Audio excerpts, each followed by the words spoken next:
Hello, Wastelanders. This is Skybolt, your lone banana of the hour or two. It's been a while since I've done one of these, but I have a brand new pop filter that I'm testing out for my microphone, and I thought, hey, why not do a little BananaCast while I'm at it? Not sure how many of you, probably the ones who are showing up now, are the ones who've already listened to the Confessions of Wasteland Pony finale, and if so, thank you very much, especially those of you who joined us on the original premiere livestream on Monday, June 15th. That was so much fun. It was so enjoyable watching the audience go through the emotional ride that I tried to craft for the finale. As it says here, this is spoiler-free. We are not going to go in-depths on anything past basically what everyone already knew at the end of the last, end of last week. So that's for the sake of everyone. So everyone has time to make their way through it. And also, we are going to have a proper wrap party, hopefully, where it'll be a live stream, like what we did last year with the 5th anniversary podcast, and try to get as many of the old cast on there, and shoot the shit and do some little all that kind of fun stuff with as many characters as we can. Talk improv, talk about what everyone thought about how their character ended up and everything, because a lot of them, well, basically all of them didn't know the ending until they listened to it for themselves, because I only gave them portions of the script that actually went along with them, that they actually had to record, and for those who already have listened to it, no, and not everyone has a voice line in the finale. I'll also note for anyone in the future, there could be spoilers in the live chat, but just to let you know, I myself will try to keep it spoiler-free for the sake of those listening. Because for me, it's a Saturday, and I just felt like recording, or streaming. I don't know. I had some other stuff I was sort of doing. I've been tossing around a lot of general concepts now. Because here's the crazy thing, is Confessions has been, my superlative, all-encompassing, creative juggernaut for 6 years now. My God. It's so crazy looking back at it. I recently updated the FOE Wikia 3 days ago, and just putting it as completed and, 290,000 words right there next to Terminal Secrets is just this humbling, incredible, end of a journey. And, I cannot thank all the fans enough. I know there are a lot of fans that have followed us since the old Stable Tech days especially, and, you guys and gals were the ones that helped us get to this point, that were helped us get through all of those really rough times at the beginning to make it here to the EAST Corp days. And hell, that was the whole point of EAST Corp, was it was crafted to be a lifeboat so that we could continue on our series if Stable Tech either went tits up, which it did, or rather if they booted us, which I was not, I thought was a possibility. I've talked about in the past how I first set up the channel right around the time of the Duchess Horror, because that was around the same time as that damn Reddit leak thing, and that was, I legit thought maybe they'll just kick me to the curb completely, since we had musicians already, and we had, the score, most of the soundtrack score album was done by that point. I was like, oh, fuck, they're just gonna get rid of me, aren't they? So luckily they didn't, but it was really serendipitous how it all worked out. I think I've already used that word. That's one of my favorite words, because I went to a school that was is a summer camp preschool thing called Serendipity Acres or some shit like that. So let's check the chat. It's a lot of familiar people who were there at the live stream. Scrollkeeper says, I've got great news for you, Skybolt. My world building in the FOE fanfic is coming together after our discussion in the stream before the finale, and congratulate you on an epic ending. Thank you very much. I very much appreciate it. And that's been really humbling too, seeing how many people are including EAST Corp in some degree or another in their own little fics and side stories and stuff. And I cannot tell you how appreciative I am. Like I said, I filled out the Wikia to the most detail I can, and I have had conversations with at least one or two people about some of the unwritten or unspoken details of just the general lore that I had in mind, so they could go off and, build, do like what we've been doing with K-Cat's epic story. And that's all fan fiction is for. Go and be creative and tell your own stories and everything, and definitely honored by that. I cannot, it's fantastic. So, but yeah, it actually, what's weird for me is sort of the first dopamine hit didn't hit when it went live. It hit when everything was done. I finally got all the packages like 100% together about a week before, actually. That was when the last of the bonus features package was done, and I uploaded that into Mediafire. The remastered versions, as good as they might be or might not be, they were done, and I uploaded those, and everything was just basically there, and the countdown had started. The video for the finale was already up, so I was like, that was it. I was just gliding by that point. There's no more upward thrust. It was just, it was done. And, but yeah, definitely the biggest emotional payoff was during the stream itself, just seeing people react, especially that last quarter. That was really special. The last, like, hour and a half of the roller coaster of emotions.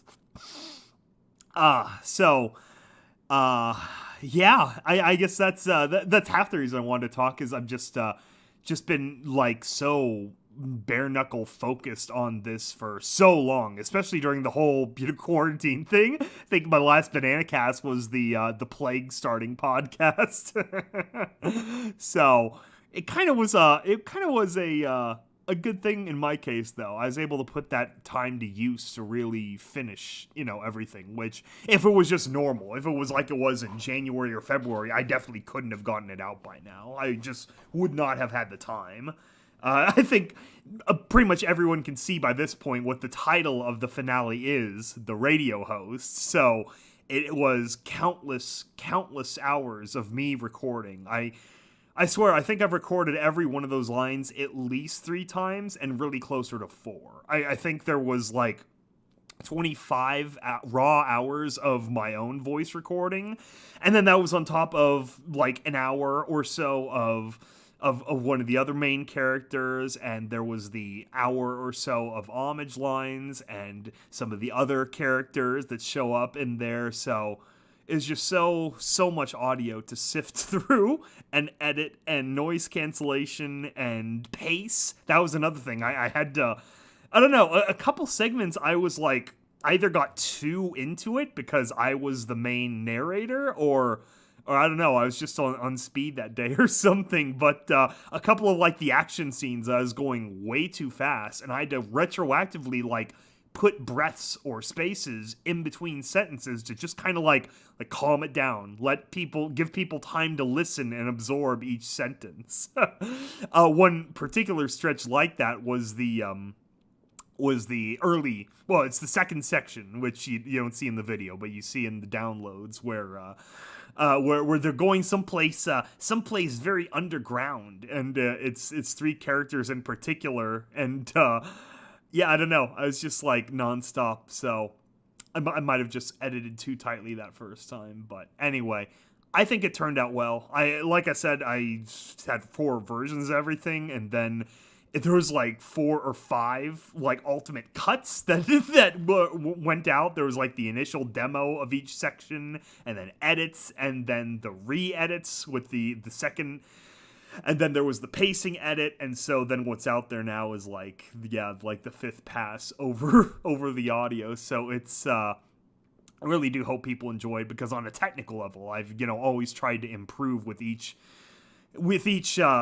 chapter, and now it's been 6 years since the first episode. So much has changed in my own creative like approach and my skills and everything, which is half the reason I wanted to do the remasters to start with. That I started those last year, but then unfortunately when I got a new hard drive, it sort of did something where the acoustic Mixcraft software, it like basically it lost all of its like hyperlink connections. So whatever the remasters were at the end of like October, like around our 3-year anniversary, that was like the most I could do with them. That was the most recent version. So that's basically what shipped, quote unquote, in the remaster package. So hopefully they sound good to people. Like I said, it's mostly noise cancellation and some EQ, mainly on my own voice to just kind of like boost that up a little bit, especially on the Ice Mare. It was right after my move, so when I was recording my audio for the Ice Mare, it just sounded like shit, and I've always hated that, listening back on it retroactively. So I think that sounds a lot better now, for sure. And then just the other episodes in general, just tried to clean it up as much as I could. So yeah, hopefully people like those. I think they sound better in like regular sort of like TV speakers or maybe car speakers or something. With headphones, it's probably a little bit of a mixed bag because like even before I finally figured out how to do noise cancellation, because I'm an idiot, I added in all the, you know, in-universe reasons for why the noise might not be perfect. The little quotes about like, oh yeah, we had to move some sound paneling for the off-site broadcasting station and shit. So anyway, that's the story of my creative career. There might be technical failings, but the soul of it, the lyrics, the message, the story, that's where I really try to put, you know, the golden goose, even if even the egg, you know, gets dropped in manure on its way out. So anyway, I'm definitely rambling. Let's see what the chat is saying. I'm also having coffee because I had a weird night's sleep last night.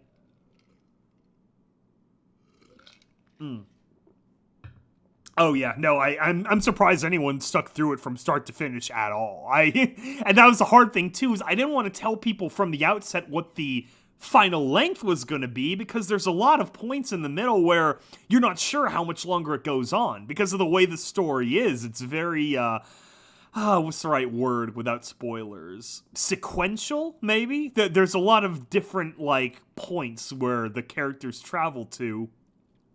And so I didn't want to like give kind of false hope or false premises about how much longer it would be, because that's a spoiler in and of itself. Then you're expecting some kind of whatever. You're expecting, that means this, you know, this couldn't be ending like this, or this can't be the end. So anyway, I appreciate anyone, however long you did stick around, and for those who do go through it eventually, I have to say, though, I think it has a good flow. That's the other thing I feel like I've gotten better at over time, is writing dramatically better, where things are structured and paced subconsciously a lot better, a lot more digestible. If you just look at the time codes between, like, The Engineer, the first major story split into, like, dramatic sections, and then the radio host, and it's just like night and day, where The Engineer is like American units of measurement, where it's like the first section is 8 minutes long, and then section 4 is like 45 minutes long. Whereas for the Red Reaper and this one, most of them are more or less like 25 to 35 minutes, a good like, you know, average. And then the last section is huge, but that's because of it being the finale. Unfortunately, and this killed me too, I wanted the finale to be the one big section for the name, that title of that last section, but also because, again, I don't want to give away like how the ending actually ends, you know, what the final payoffs are going to be. So I decided early on I was going to make it the one big section, but during the production process, to make it easier to actually edit on my end, it was broken up into 3 parts that cut pretty nicely. And then I was reminded of a limitation I'd totally forgotten about, which is Bandcamp. And Bandcamp for us has a limitation on how large the file can be, the audio file. And so the final section that appears in the MP3, the media file, I had to use the broken up versions online in the lossless Bandcamp, you know, pay donation version, because of that limitation on us. So, But it's different anyway, because then with the final package, for those who haven't bought it at all, there's a big price savings. Well, not big. It's like $5 price savings versus what it would have been. So that way you could just buy the whole thing for $30, or the, sections, which, 6 hours. I think that's a pretty good deal if you want the lossless. So. And of course, if you don't, that's what the MP3s are for. And then I didn't even dare put the remastered on the Bandcamp, because I'm like, these probably sound like shit. Like, I haven't had a chance to actually listen second by second to every single one of them, so I'm just completely afraid. Just like the original premiere of the pilot, there's going to be some repeated sentence, or there's going to be some place where the reference file did blip on me, and so instead of like, Battered Blade chiming in for her little line or whatever, it's going to be like silence, or it's going to be some weird other file that it grabbed for reference. So I don't fucking know at all.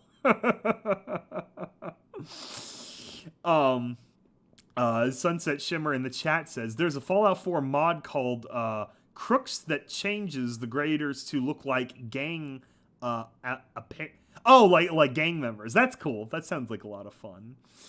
Yeah, 5 hours. Never slept once. Thank you so much. Appreciate the troopers. Have you ever heard of Prey 2017? Is BioShock in space? I have heard of it. I haven't played the game, but I did, I actually played a little bit of the original Prey from like 15 years ago with the Native American guy and the aliens and the spiritual journey and all that. I played a little bit of that. And then I also did get the soundtrack album for the new Prey that Mick Gordon did. Because, I mean, his Doom work obviously is what he's most famous for, but his Prey soundtrack's actually pretty good too. I liked that. Your last podcast was 10 hours. Is then a new record? I think so, yeah. Because it was, because our previous record was then the Terminal Secrets big super duper marathon stream. And ironically, with this new one, we did a lot less actual listening and a lot more just talking, because I haven't had a chance to do too many of this kind of thing, because I was working so hard on getting the episode done that I was like, well, got to pay this off big for people now. And I had a lot to say. It's amazing.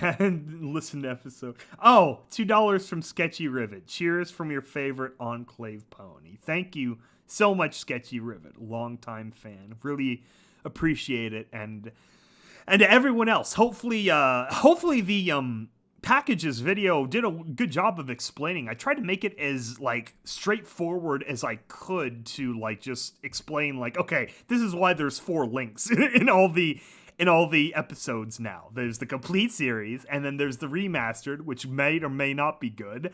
There's the bonus packages and what's in the bonus features package, and then there's like Terminal Secrets. So hopefully that was succinct enough for anyone, completely new listeners, people who are new to Fallout Equestria maybe, or whatever. You can watch that 3-minute video and just get a quick snapshot of what exactly this whole thing is without having to click through, 40-something hours of audio and figure it out on the back end. What else was I going to say about that?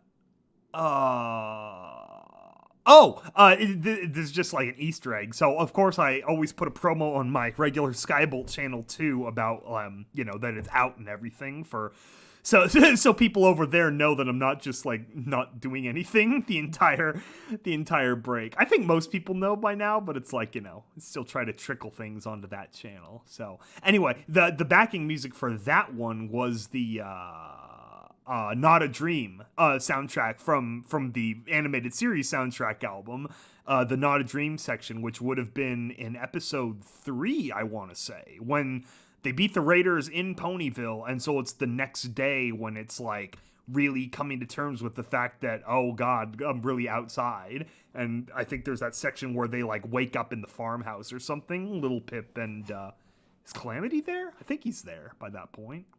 Anyway, that's just a nice piece of music by Alfked, I want to say. And then the other behind the scenes little what was I gonna say? Fun fact. That's it. Fun fact.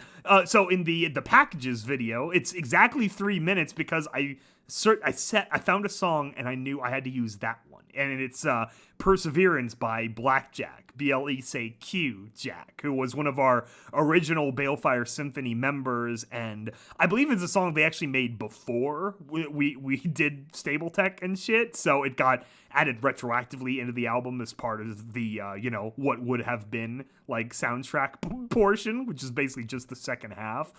But anyway, it's a really nice piece of music. I think it's originally for like Blackjack, the character Blackjack, but it's just a nice, and perseverance, that's the underlying word of this entire creative journey from my perspective, is perseverance, because God, all the hours and the editing and everything, like, audio editing kills me. Like the new rhythm I got in the last couple of years after we got through the engineer backlog, where then it became the annual thing of Ice Mare, Mercenary, Red Reaper, and this. It created this rhythm where like my summers were then like audio editing, which was really weird. And this one, of course, I was able to push the timetable and make the anniversary, which was great. But oh yeah, that was just fucking lot. So I don't know. It's I'm definitely not doing anything big like this for a long time. Like for serial, if I do like. I kind of have one idea for a little series I could start on the channel. That would be much more carefully kept. It would be like Wasteland Survival Guide in terms of maintaining a certain time window for each episode. Kind of like what Vermont's been doing, which caught me completely off guard, but he did great forethought in terms of the Arya Moon series, and then the was it called? Xenobiology something or other? Just like, I don't know, timing was perfect, where you just had a shitload of those ready to go for our big break. And also now with Confessions done, Wasteland Survival Guide will be back in full swing. We still cranked out a few during the production process, but I have one big one that we are just about ready to get out there. Hopefully early July. That's kind of the plan. We're just going to go through the whole cycle of Confessions first, and then we'll be back into the swing of that. And then after that, I'm just waiting on more audio for the last couple episodes. We're less than 10 Wasteland Survival Guides left, because they are done. And that's the other thing, too. I want to get into the formatting for that and get those like nicely like scripted up with backing and PDF and everything, like what the scripts are here, but not texty, but like much more like that page picture I posted years ago. So anyway, I'm definitely rambling, but I guess that's the whole point of these streams, right? It's just rambling. How long has this been going on? I can't. Where's the timer? There it is. Oh, half an hour. Yeah, it's pretty good so far. Yeah, so yeah, I've already said it plenty of times. Can't thank our fans enough for sticking with us and everything. And like I said, we'll actually talk about the story itself and the spoilers and the details and what happened afterwards and everything on that rap stream, Rap Party, WRAP. At some point soon. Unfortunately, the next couple of weekends are kind of in snafu mode, because next weekend we might have a chance. I don't know if that'll be soon enough where everyone's listened to it, though, because then the weekend after that is 4th of July, where I might be busy with America things. Even if we don't have fireworks, our family would still do a party or something. And then the weekend after that, I might be out of town. So we'll do it as soon as we can. And that's another reason I want to do this stream today, then, to give people a little something to sate over and talk about the story. And just kind of like, I guess for me too, I've just been in total reflection going through all this now, so that's more or less what I'm more talking about, the overall, rather than the very specific story elements of the finale. But it's been insane just actually getting it out there. Just like all these ideas that I first really like ironed out 5 years ago has been fucking surreal. Like my last major super creative payoff like that was Fall of an Empire, which was originally it was just going to be a parody of like 6 songs from Phantom of the Opera that I was going to string together into some kind of, short musical, like, overarching thing. And then when Eltring was open to ideas for a sequel to Moonrise, I was able to force him to do it. By total blind luck. I rolled double 6s on that one. So that was my... In a lot of ways, it's still a single work. It is very big, especially musical speaking. But as far as like overall and length and everything, this is now the biggest payoff, just to see it through to the end. So, at Scrollkeeper, constantly tempted to give you hints on my fanfic, and it happens daily. P.S. Mutated plunder vine infection plus their sap has unique effect on one's biology. That sounds fun. Hello, DJ Pyrotechnics and Bro Hoof to Gamer Pause. Shit. Let me click my air real quick. 1 second.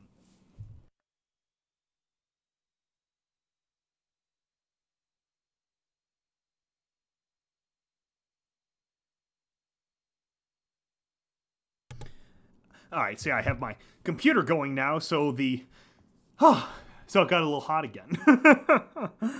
Anyway, hopefully this pop filter is working too. That's what I'm going to be listening to on the back end and seeing, like, okay, at what points was I too close to it? At what points was I too far? Because up until now, I've had one of those, like, disc-shaped pop filters that's like, what's the metric? 15 centimeters across? It's like 5 inches or whatever, and it was out on the little extended arm. But now I have this pop filter that's like a very tight wrap around, is like made for the Blue Yeti microphones, and so it's just kind of a different, like, spatial dynamic that I'm testing with this.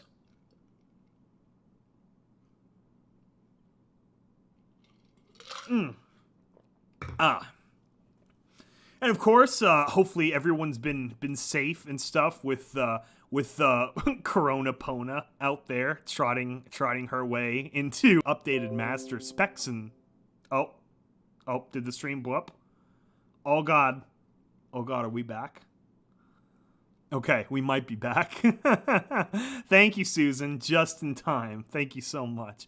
Anyway, so I have a job that's very easy to telework on, and I think that could be one of the biggest benefits for the greater Western world with teleworking, is just changing that mindset of corporate America, of like white collar jobs, where it's like, I mean, it shouldn't even be a white collar. It should be a pajama collar, because this is bullshit. Like, come on. Yeah, most meetings are pointless. We've been joking about that for, like, decades already.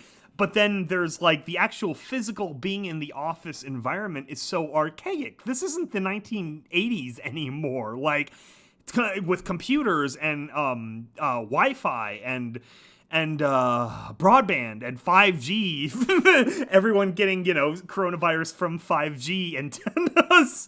We have all these data streaming protocols where it's like, you don't need to show up to some physical building wherever you are. Even if you live next door, it's like, well, yeah, but I can't be in my underwear if I'm next door. But I can in my own house. It's just not having to go through all these little things like, having to pack the lunch or, having to put on shoes. I've been sleeping in more. I've been like, it's been a little thing to get used to, but it's like, those are more like, more cars off the road, so it's, less smog and things like that. It's less money you're spending on gas. Fuck, I've saved like literally hundreds of dollars on gasoline in the last 4 months. Oh, that's been huge. I mean, honestly, that's been a massive payoff to like just like groceries and masks and shit. So, and even if you live in like a really, advanced society and you've got like trains and shit or whatever, that's one less person on the train. Like, if you don't have to get on your fancy Japanese L5 train to go to a physical location, why should you? You stay in your apartment, and then the people who do have to go because they work in some kind of physical factory or a physical presence kind of job, then that's more space on the train for them. They can put their feet up. They can spread out a little bit. they can man spread without feeling guilty. Oh, God, it's just like so many benefits. And it's like, okay, so what was the whole point of all this was, oh, yeah, the middle managers, they wanted to make sure they could, creep over your shoulder whenever they felt like it. It's like, isn't the whole point of like 90% of office work is deliverables? It's have the TPS report, in my email box by Friday. Gotcha. Easy, and most people obviously can do that. Like even in my own corporate vertical, at the company, they were like, yeah, so things have been more or less the same. Like, there were some things to adapt to and like servers and they had to buy like some more, whatchamacallit, like VPN like queues for people to use our central server to like check AutoCAD files and shit. But it's like, oh yeah, I guess it hasn't been that bad after all. Yeah, no shit, Sherlock. So okay, we just honestly, this could have a better like effect on the environment than like so many years of environmental regulation. It's like why do cap and trade when everyone could just work from home? Literally, unironically, because a lot of Western countries are like service economies now, and everything is very highly technical and industrialized in that sense. It's like, yeah, we've got like robots and shit. If you can control your robots from your house in a cozy computer, like we've had like literal robot surgeon, like doctor robots for like 20 years now. That's been in episodes of House and ER. If it's new enough to filter up into Hollywood, like doctors can actually do a lot of major surgeries remotely themselves. And it's like, what the fuck? Why are like, you're going into a physical building to file emails or something? It's like nothing is physical anymore. It's all digital. You don't have to push physical paper around. And even then, even if theoretically Corona got completely solved, they got the vaccine and they put it in the water supply and forced everyone to drink it or some shit. Even then, it's like, well, come on, what about all these other benefits? It's like, okay, you show up to work once a week and that'll be your physical day. You're going on Wednesdays and everyone has their little meetings and, they do their little presentations or whatever. And then everyone can go back home and work remotely Monday, Tuesday, Thursday, Friday. But luckily, it takes like a fuckload of time to get vaccines to work. It's a big development window. It's not an overnight kind of thing, obviously. So, that's human trials and stuff, a year or two, what'd they say, 18 months? And then, you can't just forcibly give it to everyone, even though a lot of people want to. So that's another, slow down portion. So great, we're going to force everyone to work from home for a year, and then there's no excuse. Then it's like you can't dial it back now because everyone will be used to it. And that's really the way society changes, is once people are used to it, second law of thermodynamics, an object in motion tends to stay at motion. An object at rest, at home, in their pajamas, tends to stay at rest, at home, in their pajamas. And I had a fucking good annual review, too. It was at the end of May, which was making me nervous, because I was like, just get it over with already. Tell us, are we doing fine or not? I hadn't missed any of my reports or turn-ins or whatever, but you need that confirmation from your direct supervisor of like, yeah, you've been doing just fine, just like everyone else. And yeah, big surprise. Yeah, everyone, we're doing just fine. We've been getting all our reports in. We've been getting our specs out.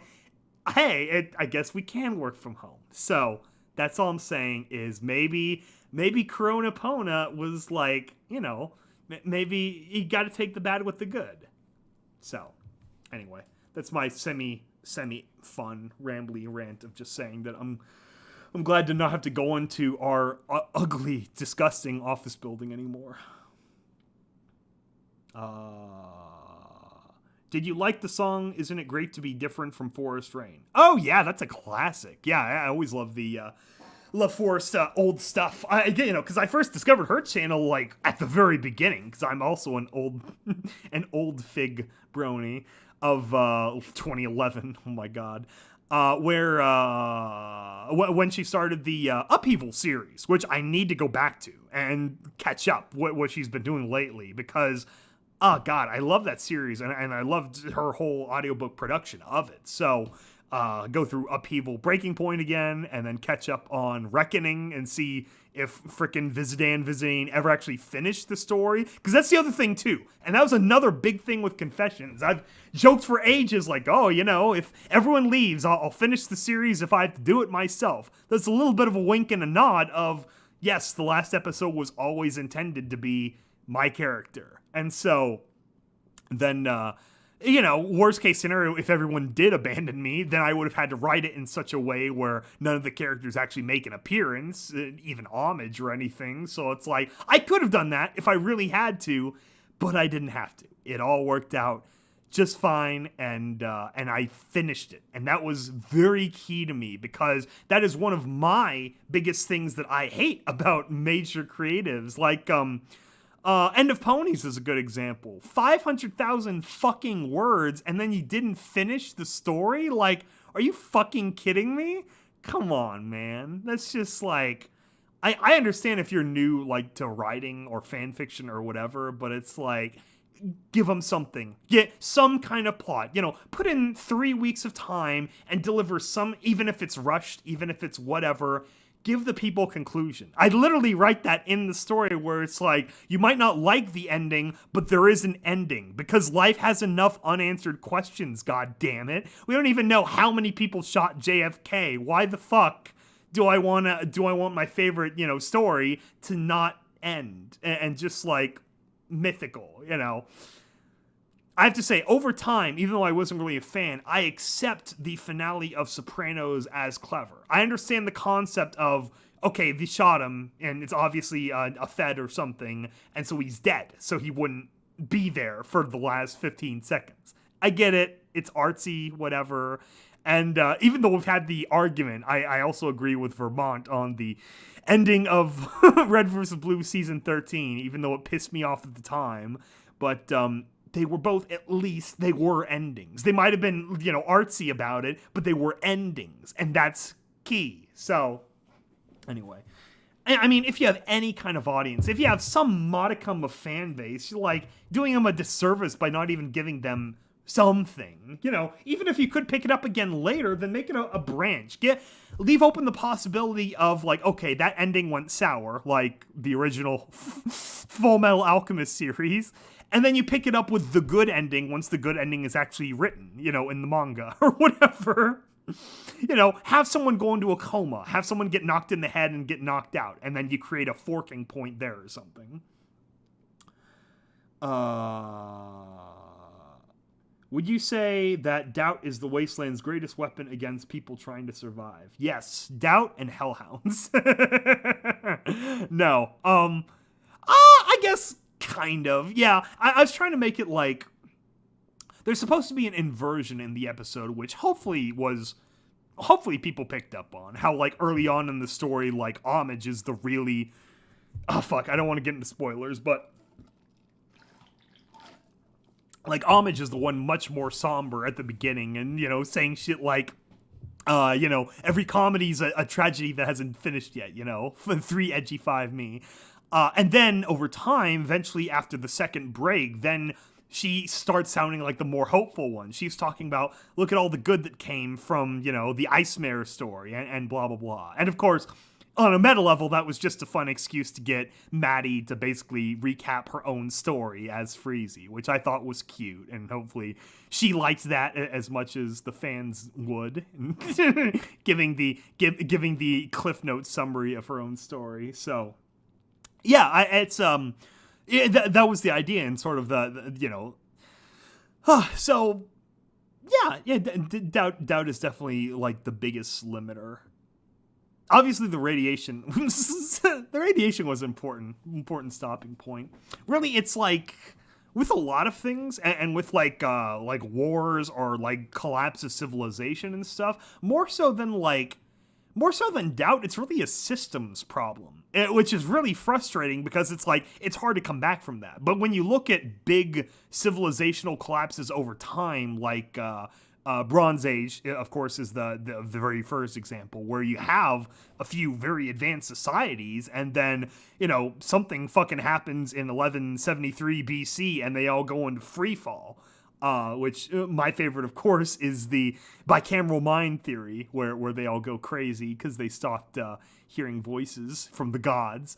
But then you have your Greek Golden Age after that. So it's like all these things go in cycles. Or then you have the collapse of the Roman Empire, and then you've got sort of two parallel civilizations that rise. You get the Byzantines for a while, and then you've got the Umayyad Caliphate grows, and they last for like 700 years, and so it's like almost a millennia again until like proper like Central Europe has a big civilization again in like this interconnected, all that good stuff. So what the hell am I talking about? Something about doubt or whatever. Oh, systems. Yeah. So it's like it's hard. Like it's not even a person problem per se, but it's just like sort of the overlapping of individual consciousnesses into like a social order. That's the hardest thing, is being able to shift into a social order usually requires the lubricant of a lot of blood, and like a lot of blood. You get your glorious People's Revolution in Russia. It's like that kills like fucking millions of people. Every civilizational rise is on the bodies and skulls of tons and tons of dead people. However many times China has rebooted.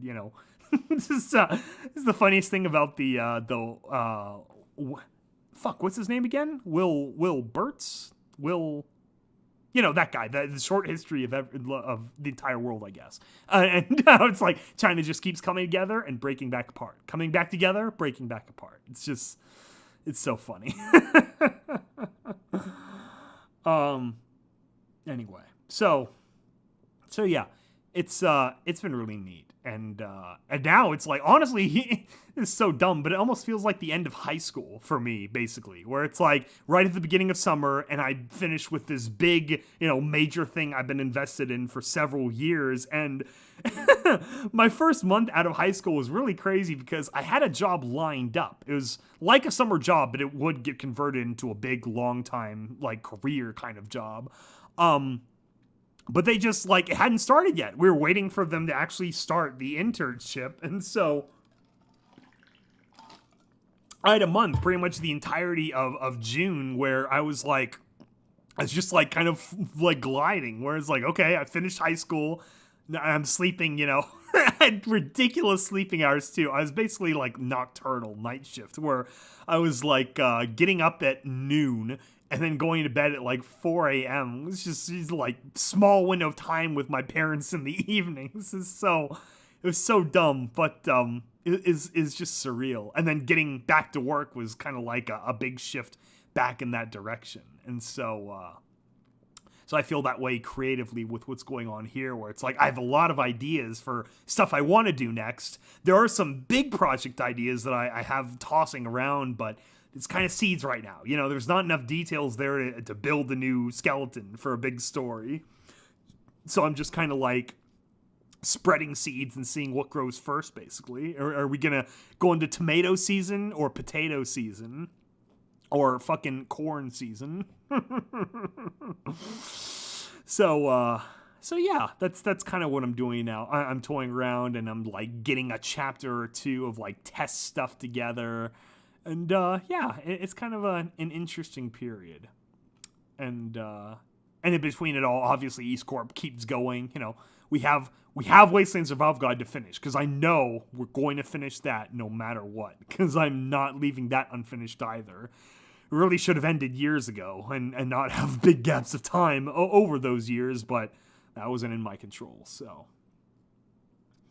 my favorite male character from MLP is Big Mac. Big Mac was a good character. He was obviously an early favorite, because obviously there weren't many male characters at the beginning, but yeah, I remember way back from doing the Rednecks parody, Big Macintosh cult, and yeah, that's fun times. I recently I recently tracked down Friendship is Witchcraft again because I started watching Jenny Nicholson's, like, her proper solo channel and some of her videos. She had a great video a couple of weeks ago about The Land Before Time. I had no idea. I was a big fan of Land Before Time as a kid, as really the dinosaur kid with Jurassic Park and everything.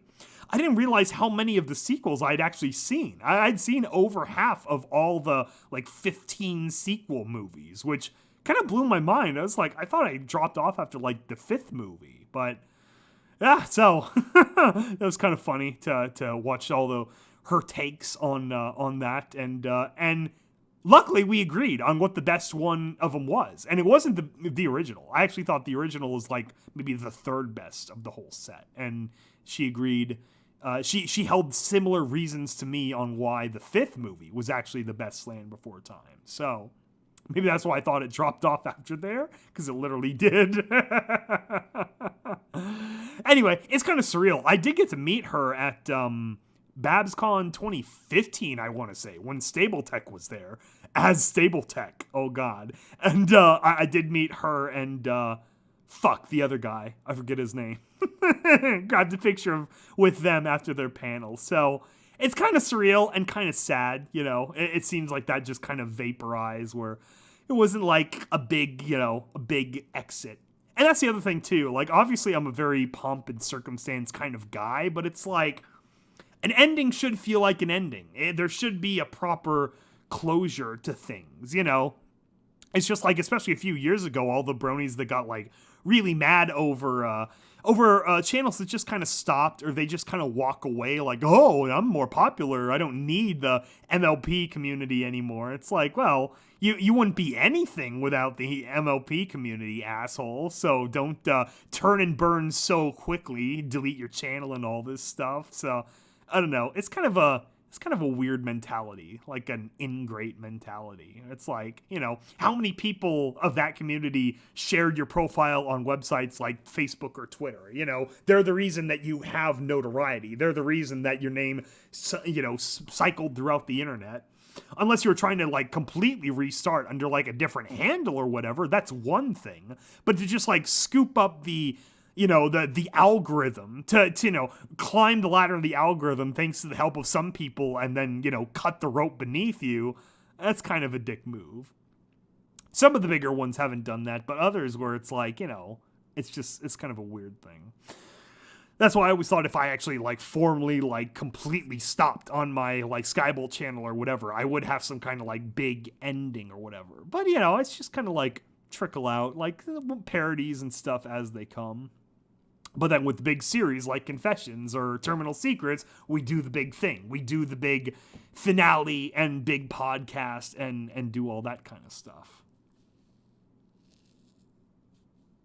Oh, yeah. Cinematic Future by Aviators. That is a really good song. I still think some of his earliest work is still his best. You know, that's probably strictly the nostalgia speaking for me. But, yeah, Aviators, he was one of my early favorites. Mainly because I sing in mostly the same range as him. I think he's a baritone or tenor 2 or something. So it was easy for me to sing along to most of his songs. But no, a lot of his newer stuff, like the cyberpunk stuff and the dark synthwave, that's been very, very fun. Who else was I ragging on about? Not really ragging about, but kind of like an ingrate mentality. I forget. It's just rambly.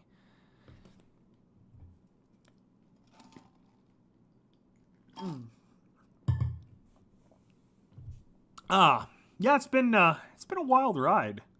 I really can't believe what kind of journey it's been. Like, even honestly, in my own commitment to the brony community or whatever was, everyone wanted to make it to the end of the show, of course, but and luckily the show got a proper ending too. That's the other thing I was afraid of, is like so many television shows that just drag on endlessly, hellishly, like The Simpsons, where it's like dancing a corpse through the streets while it's rotting. It's just so sad. But it's like, no, it got a proper finale, which everyone wanted. And so I think ironically that'll mean that the fandom goes on a whole lot longer rather than if the show just stopped and they rebooted it somewhere along the way. I think that's one of the reasons the Star Trek Next Generation fandom has lasted as long as it had, because it had a very well-developed finale payoff that a lot of people really loved. Outside of the movies, I'm not going to start Michael Klassa posting now, but the series itself had a very, very good series finale for the TV viewers. So whether or not you like the movies, you had that payoff, and I think that's the kind of thing that galvanizes a fandom going forward. Similar to the original, actually. I mean, the original series obviously left a huge impression on culture, and then the movies themselves were very, good too. They all had their own quirks to them. The original was, really weird and neat, and people liked it. This is Voyager. Then you had Wrath of Khan, which was just super well executed. And then you had the fucking whales and Spock and everything, so... Have you listened to the Weird Al parody called Amish Paradise? Yes, Weird Al was an early inspiration for my entire channel, basically, of doing parodies and stuff in general, which is why I parodied one of Weird Al's original songs, which is Meta, and then basically Nuclear Winter Wonderland is more or less based on, in concept, in, thematic, on Weird Al's song Christmas at Ground Zero, which is still such a great holiday song. But yeah, no, Amish Paradise is great. It's a very appropriate parody of Gangster's Paradise. And the video is great too. And Weird Al's always been great with his music videos, and that's been fantastic.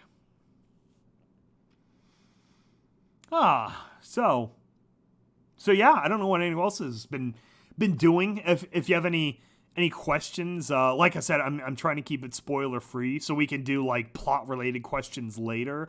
I did put one new FOE Wikia article up, and that was on the Burnstone Bypass, which those of you who watched it will know about. It says very little, but it gives just kind of a general background to it, and also it just kind of acts as a button for the page, as a final article to kind of encompass the series, because that's really one of the only new locations in the finale. A lot of them are, paying off open plot threads from all the other episodes, which I think worked really well. But yeah, it's kind of surreal. I can't, still looking back on just I was going through old pictures the other day too, and finding convention pictures and things like that. And it's wow, this has been a thing for almost a decade proper now. Cause, Fallout Equestria, that turns 9 years old this year. K-Cat wrote it between May of 2011 and, December of 2011, which still fucking, I can't believe that. That's 650,000 words in 6 months. That's a fucking novel a month. That's non-stop writing. I can only assume she must have been I don't know, even working from home, I couldn't imagine that kind of free time. So it's just kind of Stephen King mentality for that year or something like that. Maybe they were stuck sick. Maybe they broke both their legs and they just had endless free time to write. So it's kind of cool. So yeah, Fallout Equestria turns 9 years old this December. It's wild. Any tips for playing survival in Fallout 4? I actually haven't done survival in Fallout 4. I did hardcore mode in New Vegas once to get the achievement, and it was hardcore. And I think I played on easy while doing it, because I'm not a gamer. I'm terrible at video games, and Fallout 4 is more therapeutic than competitive. So yeah, I made it through thanks to that Vault 13 canteen and stuff, but yeah, I don't know how Fallout 4 survival mode differs, to be honest. I have to say though, setting up water purifiers at certain settlements, that seems like a really easy way of getting fresh water to drink, pure water that won't irradiate you. It's pretty good, and gives you a house you can always go back to sleep. So seems like a good approach, good water source. Because whatchamacallit, the sanctuary, because of that river that runs around your little neighborhood, you can plant a lot of the really big water purifiers in there and get plenty of pure water. So that's pretty cool.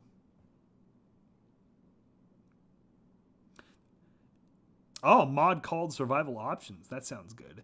My last playthrough of Fallout 4, I was doing the Whispering Hills mod, which was pretty cool, with the Silent Hills music and stuff. But then at some point, I kind of I did everything I wanted to do and got cutie and everything. So I was like, kind of stopped that, and then I went back and started a New Vegas playthrough. So I'm doing a Legion playthrough.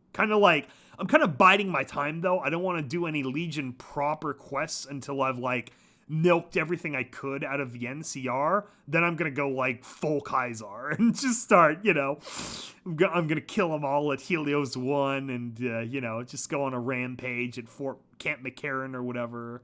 Because I've never done a real full Legion playthrough. I did one once where I sided Legion just to get the achievement, but it was really quick, and I really didn't do most of the quests or anything. So I'm actually kind of excited to see how many different quest lines there are.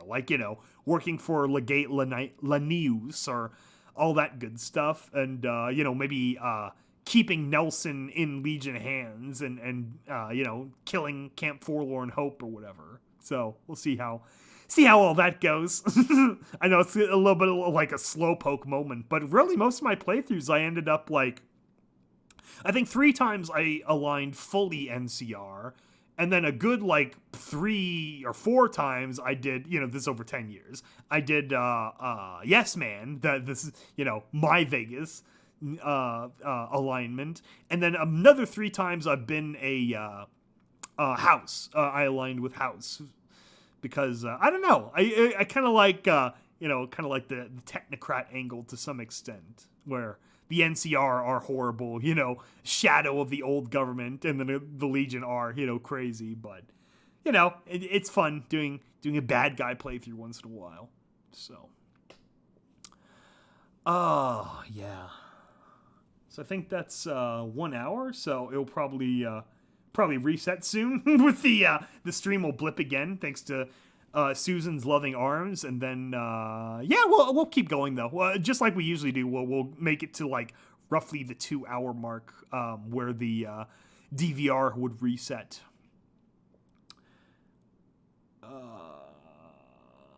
What else is going on? Well, there would have been E3. That's the other thing too. Testing.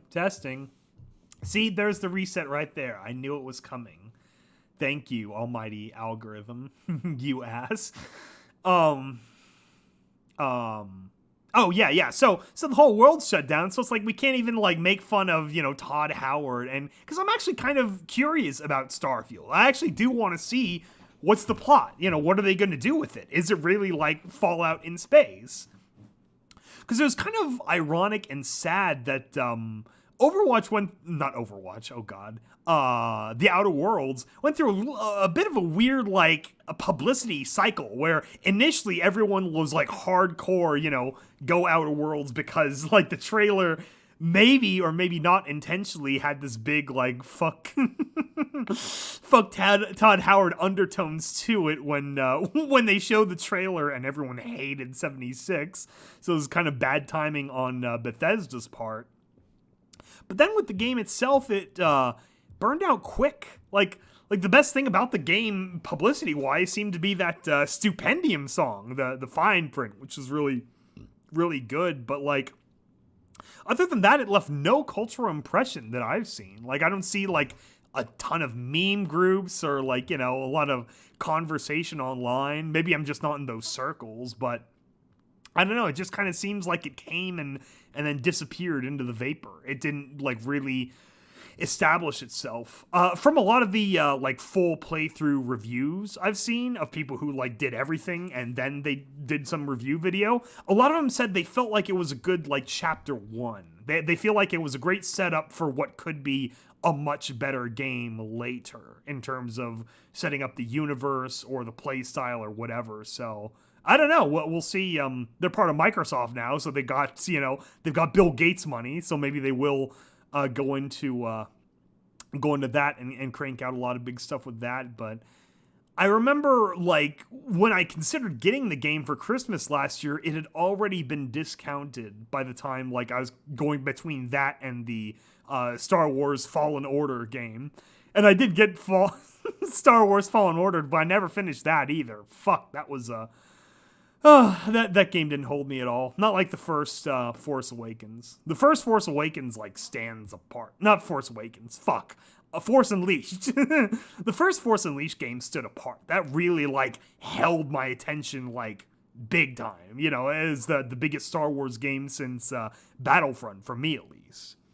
Heck, even Episode 3 of the game was more, like, enrapturing than Fallen Order. I don't know. They did a lot of weird things with that.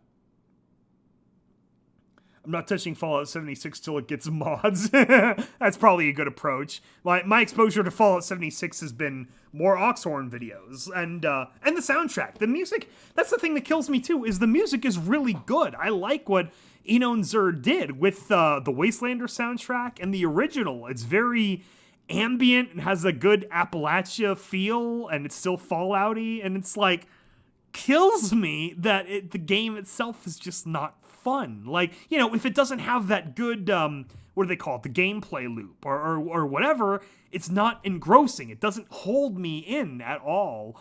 And even since the Wastelanders, I tried it a little bit, but it's like, well, then I'm back to zero. Then I have to completely start over, more or less, because I really didn't get that far the first time.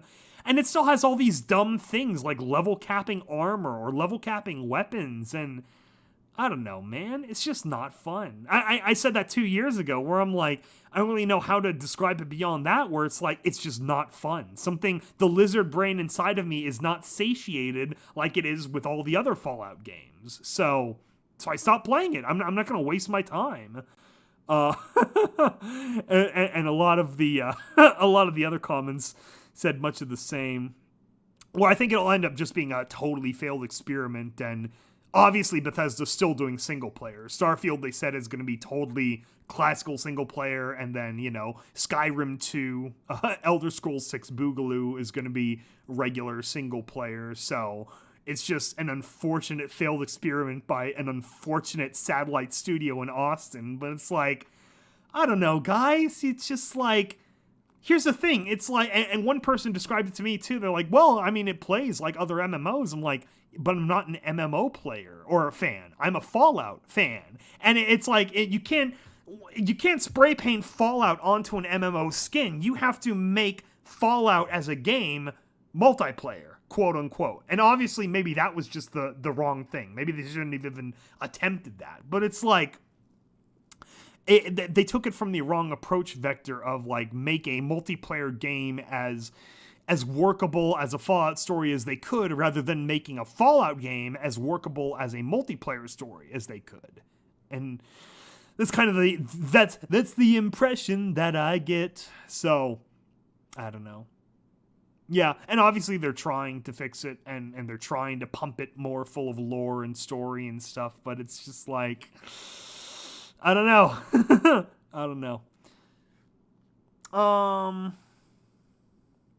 I'd love to see more Outer Worlds. There's just not enough there, but I agree it's a good first chapter. Yeah, that's basically the impression that I've gotten from, like, reviews I've seen on YouTube from, you know, big fandom kind of creators, as well as, like, you know, the games journalism creators.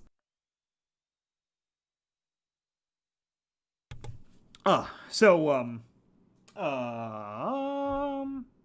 so that's basically what I've been doing over my plaguecation. I don't know, there's not a lot to do. Like, I had to get my freaking brother to give me a haircut, which was kind of weird, but he did a good job, because he's done that for other people before, including his kids. And I'm like, fuck, I don't have clippers or anything. Can you just cut my hair? Because I can't stand it anymore. Most of the restaurants are still, you know, takeout only. Like, movie theaters are still mostly closed. And thing is, like, second wave is starting, basically, because China, where this all started, even though people try to pretend like it didn't, Big parts of Beijing shut down again, supposedly. So it's like, I don't know. I think a lot more has been going on in there that they're just not telling everyone else about. But that's a story for another day, is the internal situation in China. But regardless of all that, honestly, I think there's going to be a second wave now, because now everyone's been back out in the streets. It's not like spring break. It's been, extra spicy spring break, and with an undertone of protest. So yeah, so everyone's been out close together. So we'll see what happens. Fuck. What a weird times, man. 2020 is something else. Hopefully, though, the gap in things to do outside will be enough for me to really foster the flames of brand new creative projects, new creative series and stuff. So that's the dream. It's the dream that by this time in 3 months I'll have a really good launch pad put together for a brand new series. See what happens. I was just about to say something else. Fuck, what was I gonna say? God, I don't on the tip of my tongue. Ultrasight Research and Ponify. Oh yeah, there you go. I mean that's something from Fallout 76 is all the FOE, horse authors can integrate Fallout 76 lore into their stories now. Obviously, Fallout 4 was good fodder for me to integrate into my stories, so that all worked out really well. Damn it, what was I going to talk about? I can't remember now. I can't believe, though, now we're almost like 9 months after the finale of MLP, and it's like, Hasbro, where the fuck is the Blu-ray? What the fuck is wrong with you? Where it's like you have this massive community of young adults who love the shit out of your little magical horse show.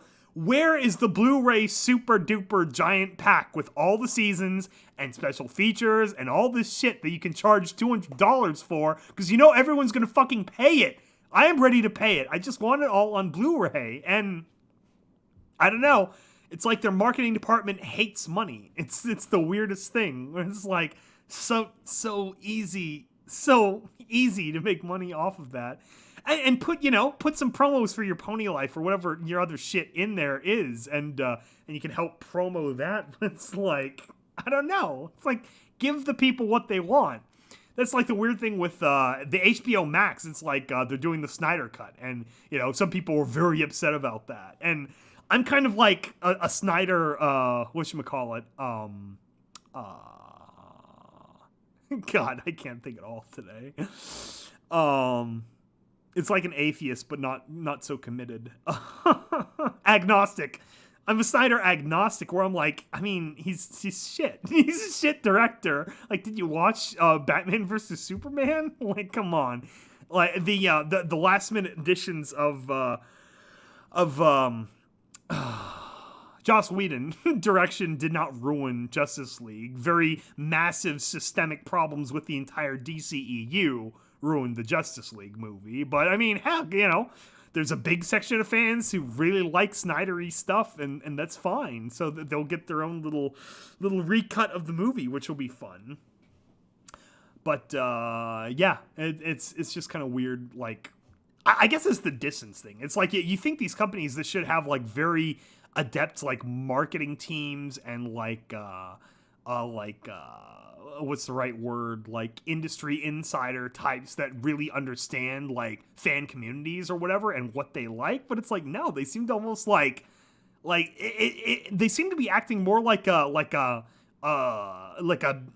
staunch librarian, like a Catholic teacher whapping her yardstick on your table, like, you're going to like this and you're going to watch this and just deal with it. It's like, well, no, I want the Snyder Cut for some reason. Give me that. And it's like, HBO, at least they're trying, I guess, to appease their fans. So that's cool.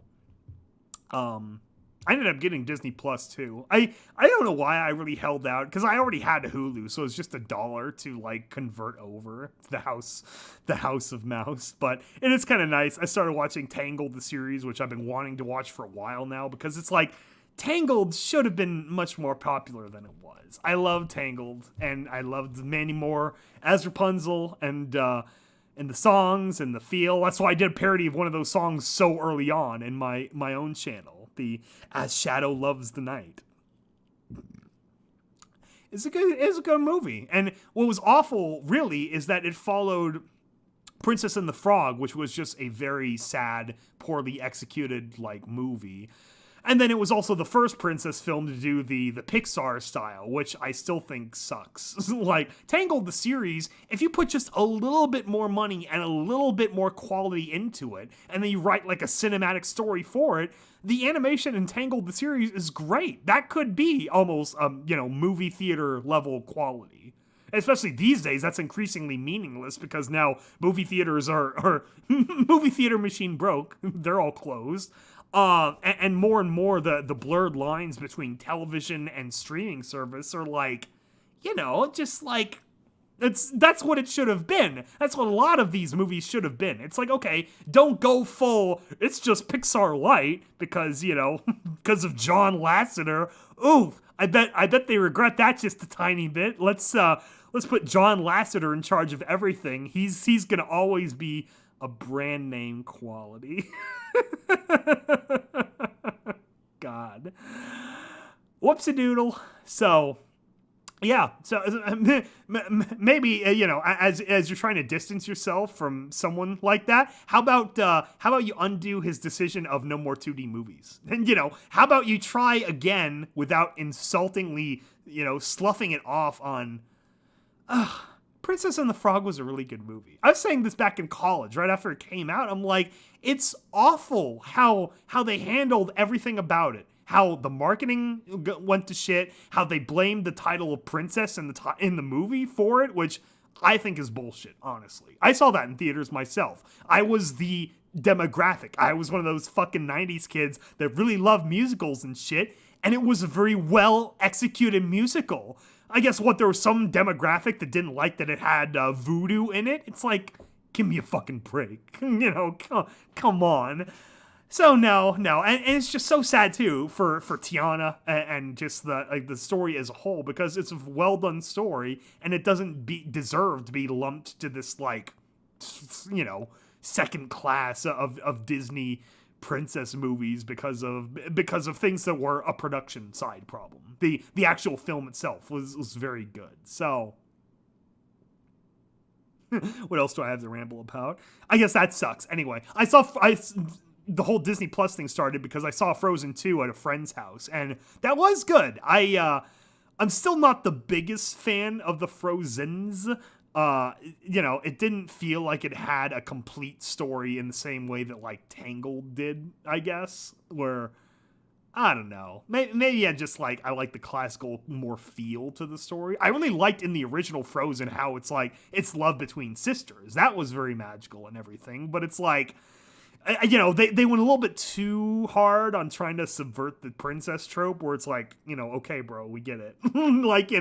This isn't like some YouTube review channel. This is a movie, and you can't just you gotta just make a movie. Don't make it so meta. It was too meta. That was my problem. It wasn't a story for the story. It was a story as like self-referential commentary, which made it feel more like an what was it, Ella Enchanted or Ever After, the live action one, where it's like half comedy. So that kind of threw it off for me. There should have been more songs at the end. It's like Let It Go is the only main song in the middle and last half, where it's like, you could have sprinkled a few more in the back half. I mean, that's what Frozen 2 did. You had the big, I forget what it's called, the song of her in the ice cave at the very end. That was really neat. MLP is on Netflix. Yeah, but it's not that. It's like, hey, I'm a physical media kind of guy anyway. I like to hold it in my hand and know that if, they decide to pull it from streaming for some dumb reason, that I have it in my hands, that it's separate of some network or system. B, I want special features. episode commentaries. Just put everything that was in the Shout Factory DVD releases, but it's HD. Have the documentary in there, have little blurbs. Like, it's just like, pack it full of shit. The bronies will eat it up. I will eat it up. Come on. So, it's not about like, I mean, hell, I never even used Netflix. The first, most of the seasons I watched originally on YouTube or some equivalent like that after they aired, because I don't have cable anymore. Cable's stupid. But that's part of it too. It's like, I do want to pay it back. I want to have it to hold. So, do you think MLP ended too early, or do you think they could have gone on longer? I'll tell you, I feel bad because the lore with the pillars, I think it could have used one more season of like the solid deep lore kind of connecting the two of them.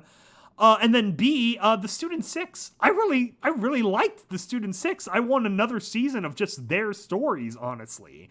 Obviously, Bay is Silverstream, obviously. But then second was like the Smolder and Spike stuff was adorable. Ocellus was really great. It was really cute the way they kind of gave Sandbar and Yona something more to do by making them do each other. And then poor Gallus. Oh my god. It's just like life in this depressing mountain like bird kingdom where all the birds hate each other. It's just so sad that the Christmas special with the Student 6 is like, I just didn't want you guys to leave because it's all cold and everyone hates each other in Griffinstone. Oh man. So no, I wanted more Student 6. I want more Silverstream episodes. There was that episode with her brother and their divorced parents or whatever. Like, that was really good. But it should have been about her rather than him, obviously. Yeah, so that's what I would have liked. I do think the way they executed the last season was really good, though. Like the twist of that fucking, what's his name? The blue meanie.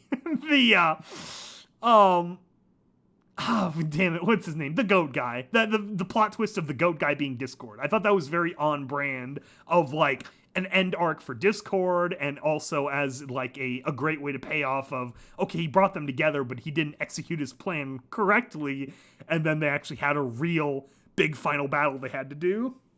And that was really funny. Yeah, the Equestria Girls movies, that was another really well done thing with the bloopers. And that's the other thing too, the fucking series.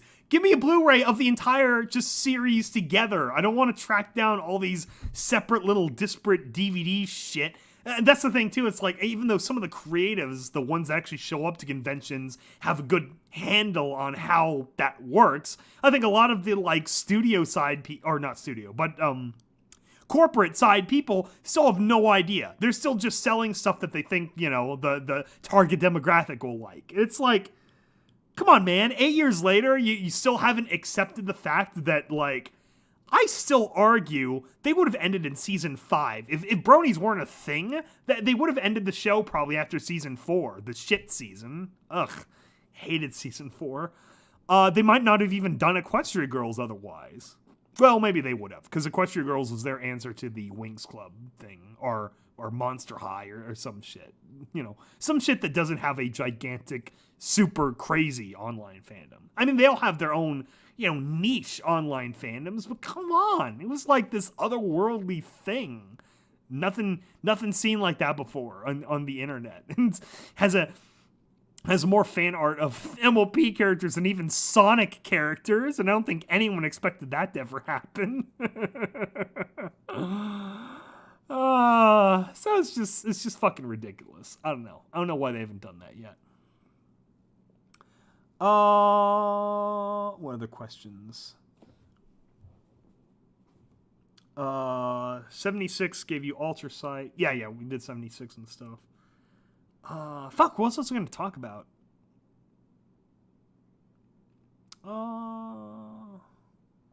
Silverstream truly is Bay. What do you think would happen if our world and Equestria fused together? P.S. I'm kind of annoyed. Grogar was Discord. That's right, Grogar. Yeah, I mean, it was a cop-out. It would have been neat if you really were, like, straightforward, and rather than it being a Discord like subversion, if Discord had to be the one to answer, and yeah, I could have played out well the other way also, but yeah, then in a separate plot of like Equestria girls and the real world, like wasn't that the original series was like that, right? Where it pulled the kids out of the real world and they end up in Equestria and go on all the adventures and stuff. I think that would have been neat. I think they should have at least tried one episode where they use like the Equestria girls, like the magic mirror thing, but they like blend the two together more directly, basically.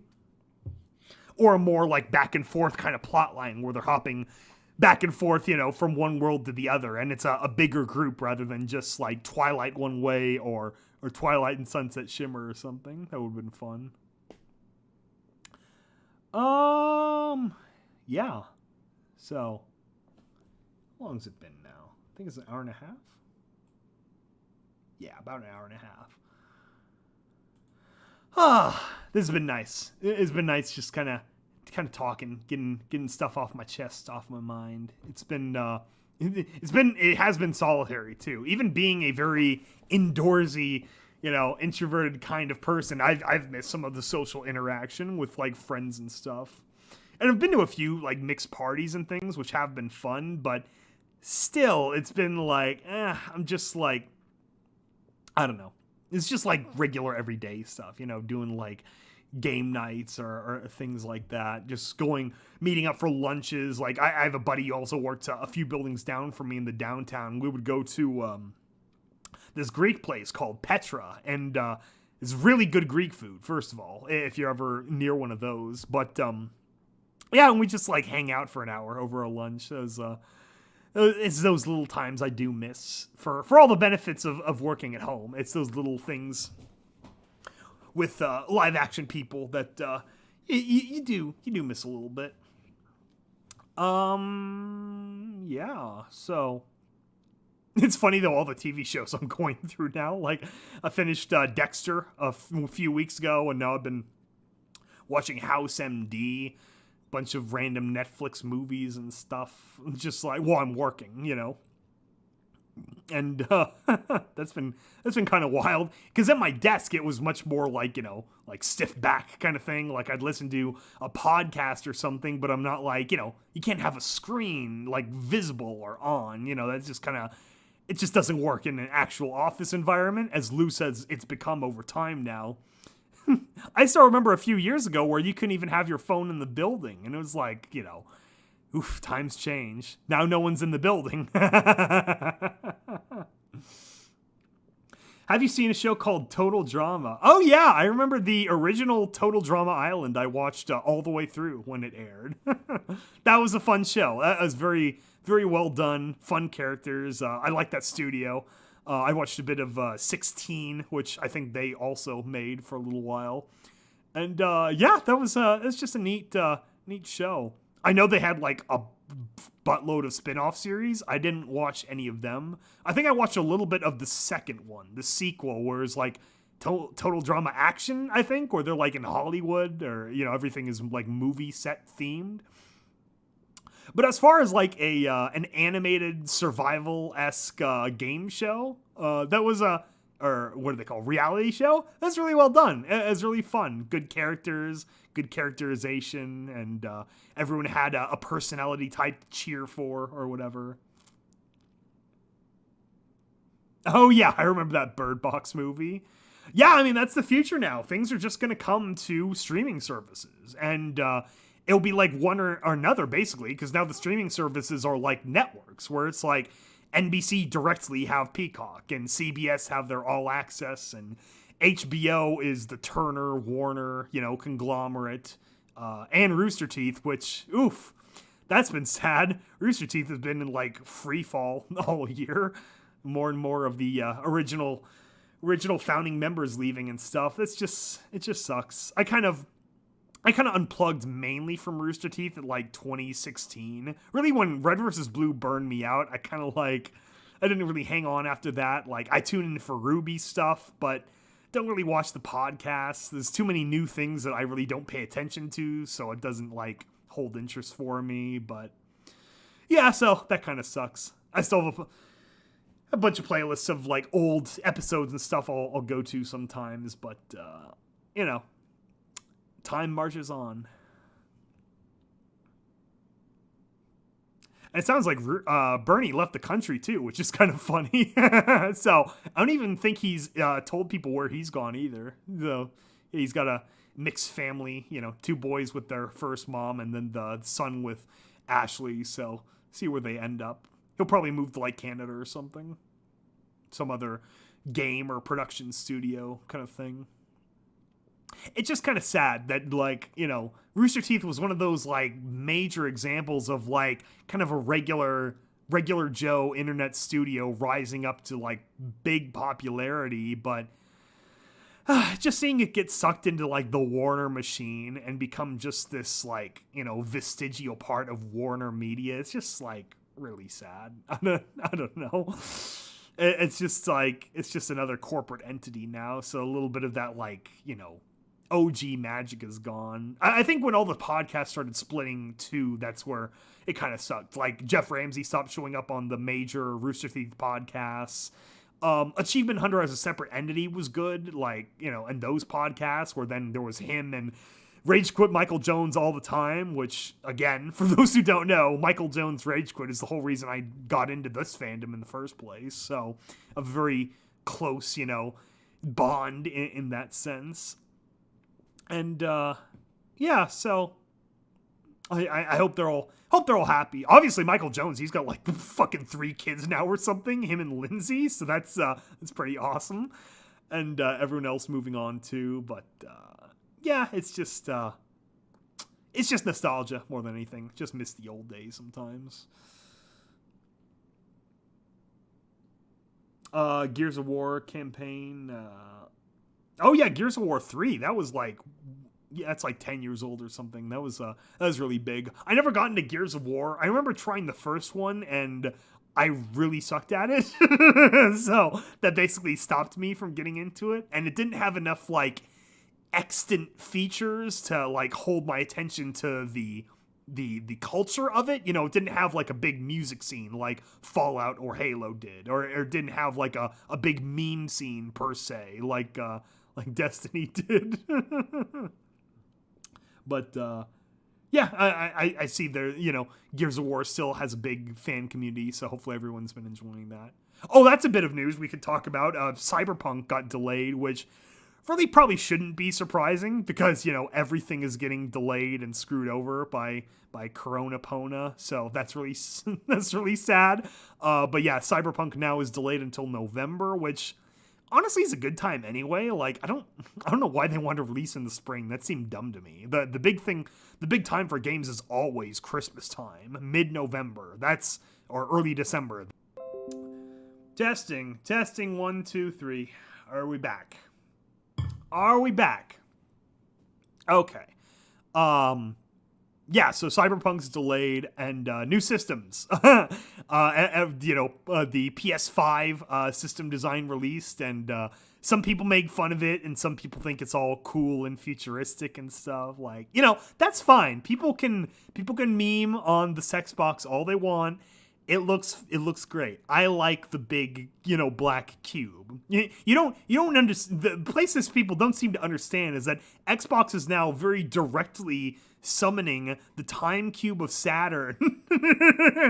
It has the god of all gods, the black cube of Saturn, invoked. So obviously it is going to be the more successful console, and PlayStation will be racked with plagues until the end of its short life.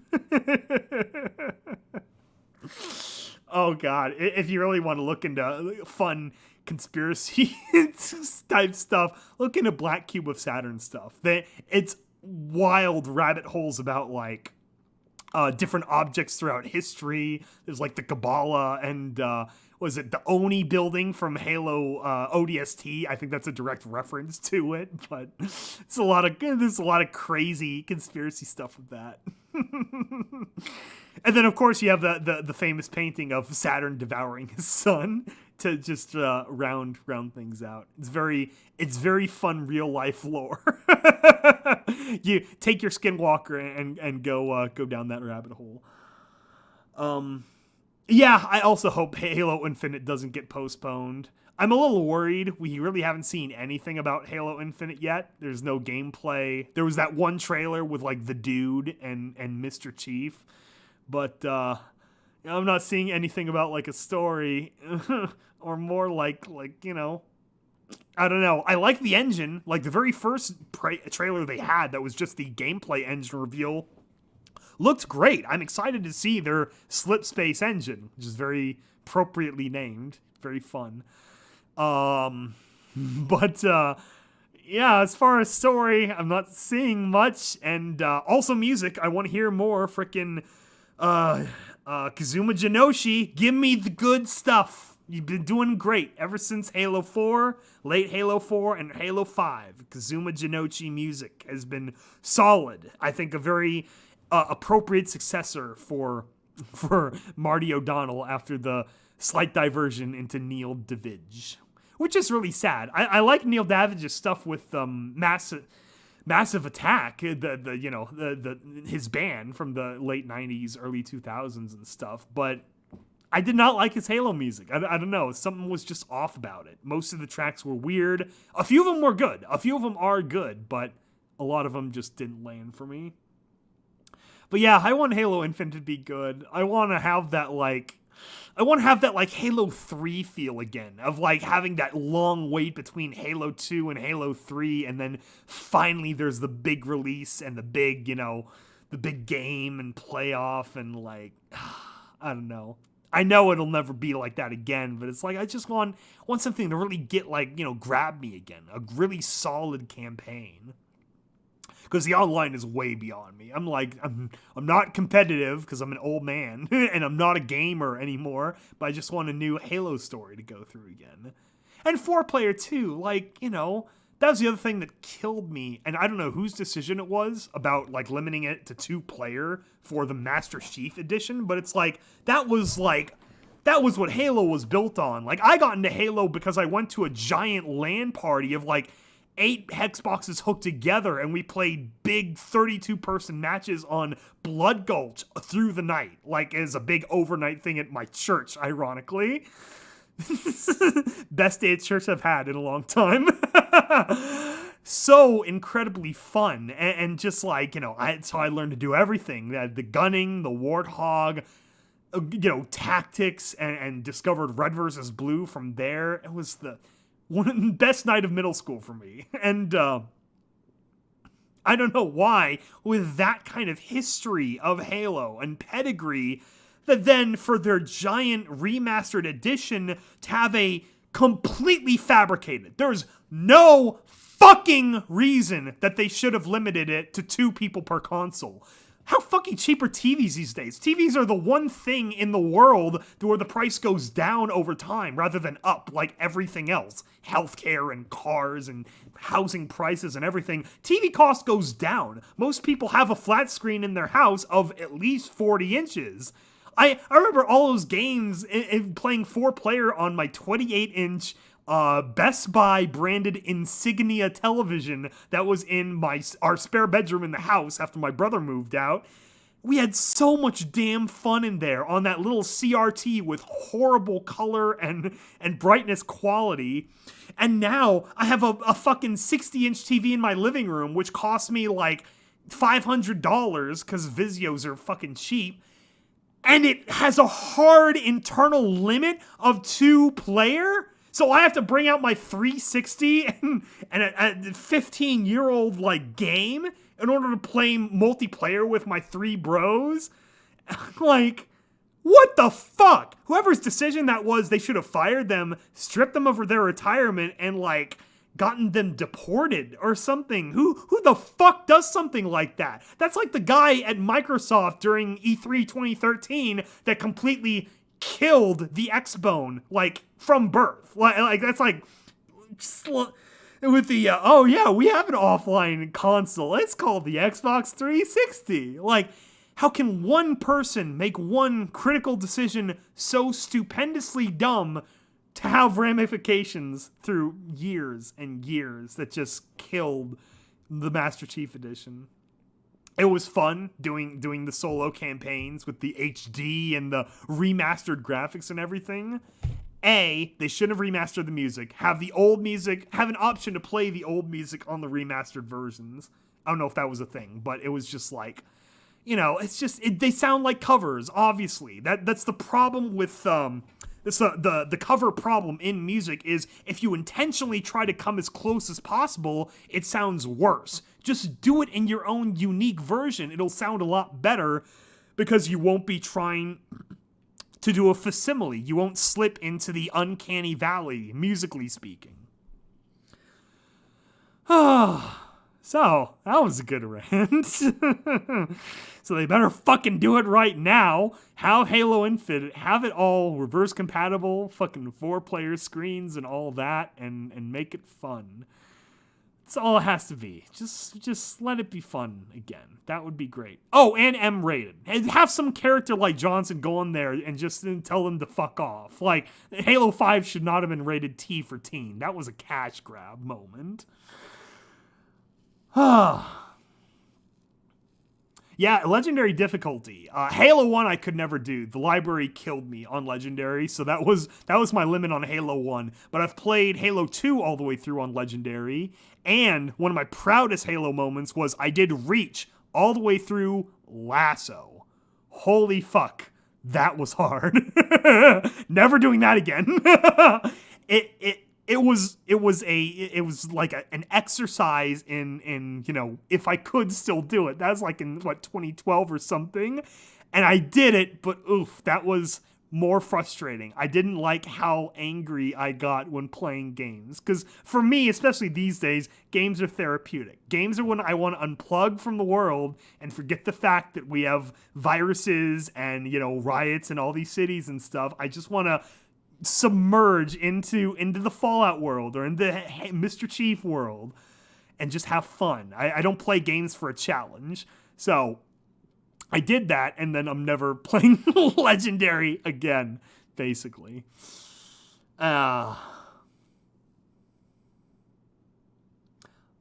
Just for curiosity's sake, why do I suddenly feel like a discount in Vermont?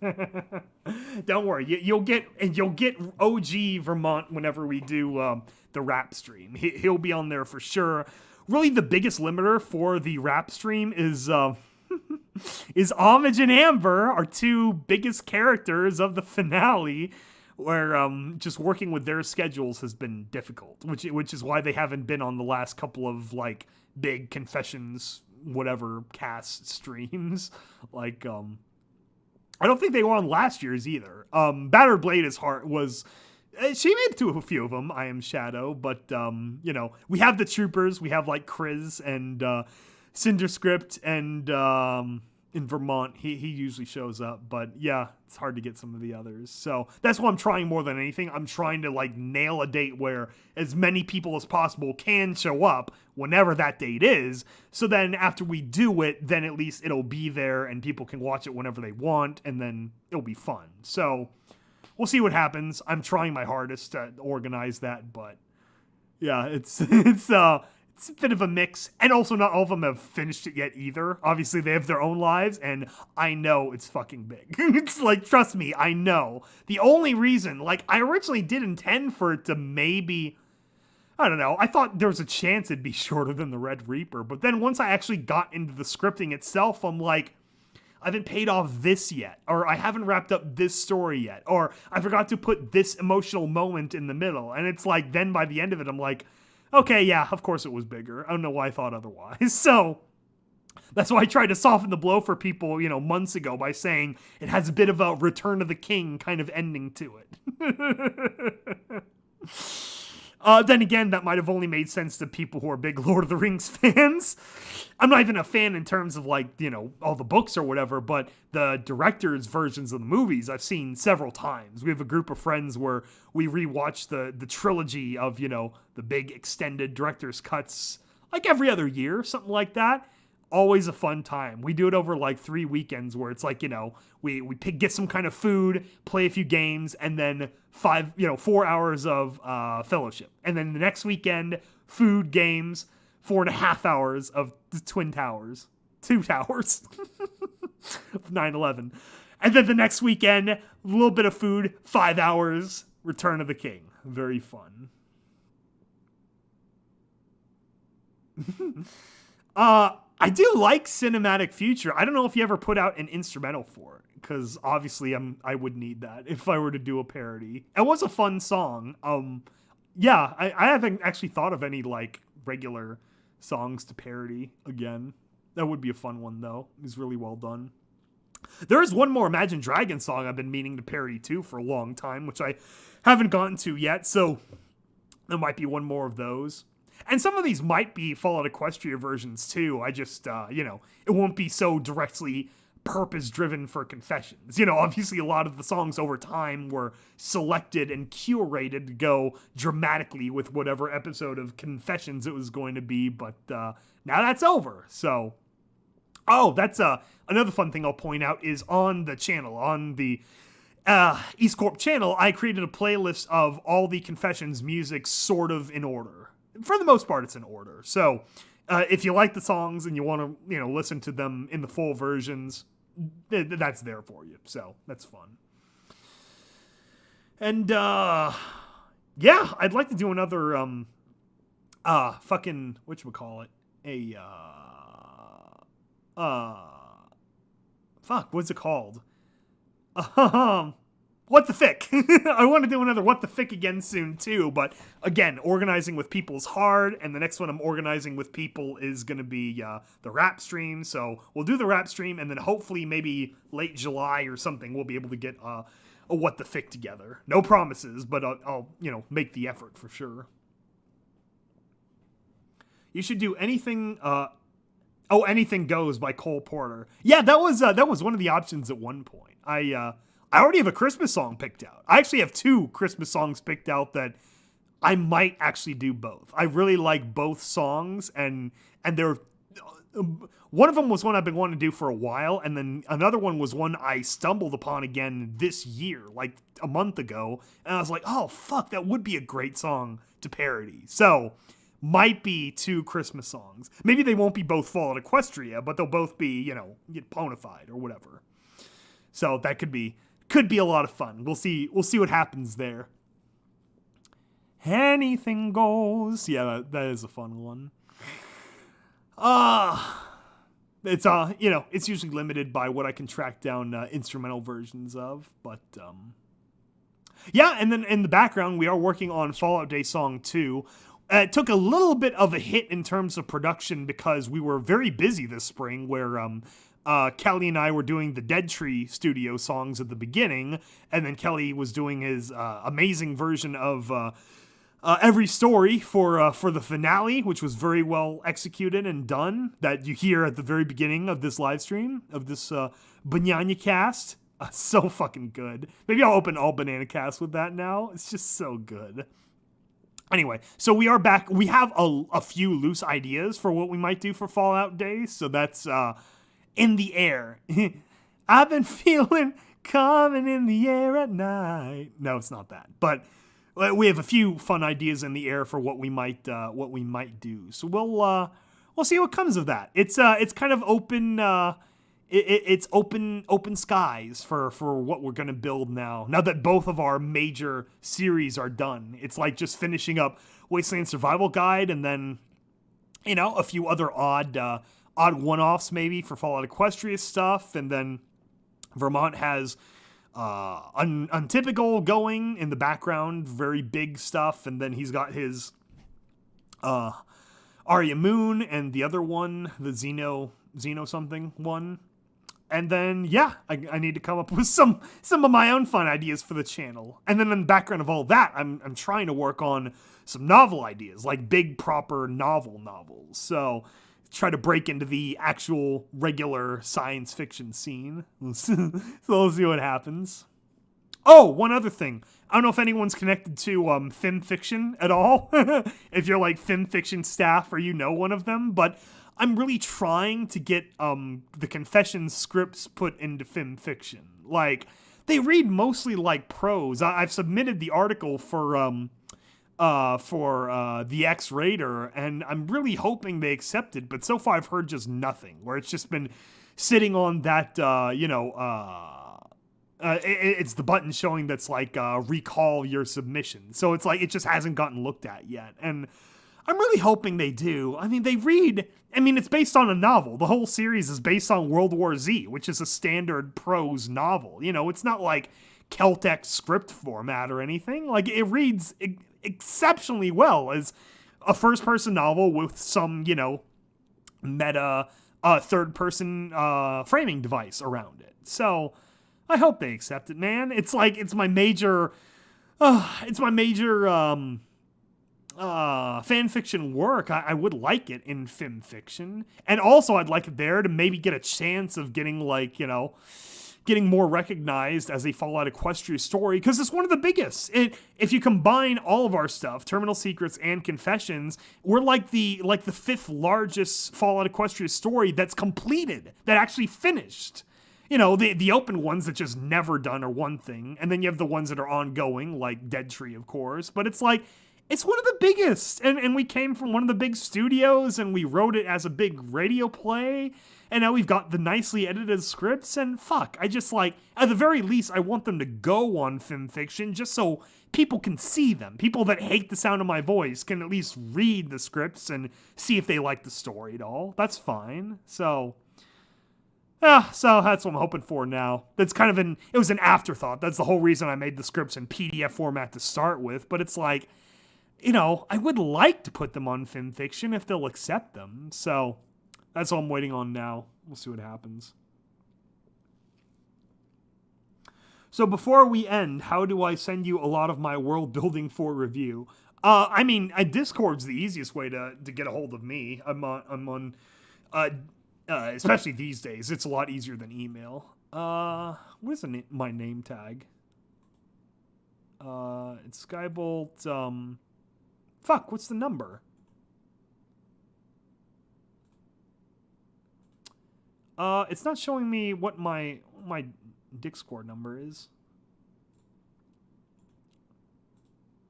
Oh, here it is. Skybolt number 8308. Skybolt hashtag 8308. And that's the capital B. Don't forget the capital B. So, yeah, add me on Discord. You can run stuff by me. It's all totally good.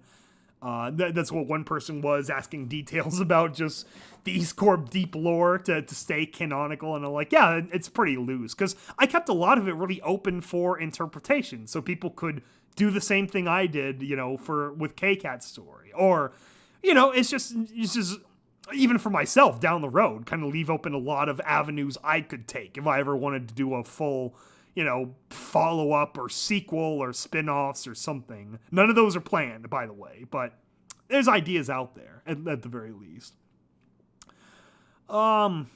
Yeah, so, all right, a few minutes left. Gotta go. Goodbye, Sunset Shimsham. Yeah, we'll wrap up here in 5-10 minutes at our 2-hour mark. So if you have any last questions or whatever, hit me up. Otherwise, whenever we do the rap stream, then we can talk to everyone else, get their impressions of how their character's arc ended, and see what they thought.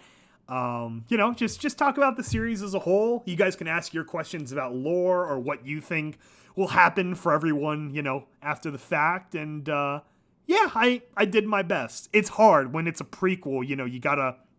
It's the Rogue One problem. It's the problem with a lot of series like that, where it's like, well, it does have to lead in some ways up to the original. So you gotta do well. And I think I did well enough. I think I did better than the Star Wars prequels in terms of their initial execution. So hopefully everyone enjoyed the series. Hopefully everyone just liked it as its own separate thing in the Fallout Equestria universe.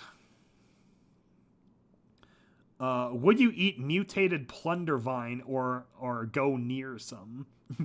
I don't know the specific effects. I think with most things, I'm more of a second or third kind of eater, where I'll wait and see what happens to the person who eats it before me, before taking a bite of a forbidden fruit or whatever. But yeah, if it's cool, if there's a chance of something cool happening, maybe my character would be daring enough.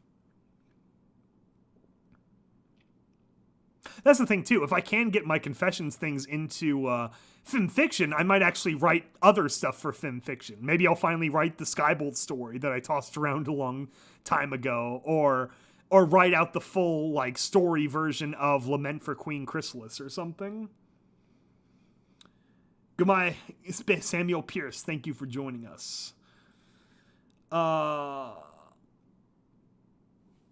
see here. What are we at? We're at 1:53. Yeah, so about 7 minutes.